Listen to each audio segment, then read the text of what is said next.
தமிழக பாஜக கட்சியின் மாநில ஒருங்கிணைப்பு குழு தலைவர் எச் ராஜா இவர் 2018ஆம் ஆண்டு தன்னுடைய சமூக வலைதள பக்கத்தில் திமுக எம்பி கனிமொழி குறித்து அவதூறாக பதிவிட்டிருக்கிறார். இது சர்ச்சையாக மாறிய நிலையில் எச் ராஜாவுக்கு எதிராக சென்னை சிறப்பு நீதிமன்றத்தில் வழக்கு தொடரப்பட்டது. இந்த வழக்கு விசாரணைக்கு வந்த நிலையில் எச் ராஜாவை நீதிமன்றம் குற்றவாளியாக அறிவித்தது. அவருக்கு இருவேறு வழக்குகளிலும் தனித்தனியாக 6 மாத காலம் சிறை தண்டனை வழங்கி நீதிமன்றம் தீர்ப்பு வழங்கியுள்ளது.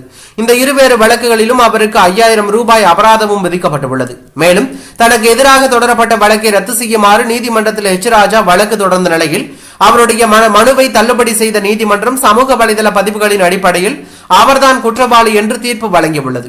மேலும் எச் ராஜா மீது ஈரோடு நகர காவல்துறை, கருங்கல்பாளையம் காவல்துறை வழக்கு பதிவு செய்துள்ளதாக தகவல் வெளியாகி பரபரப்பை ஏற்படுத்தியுள்ளது.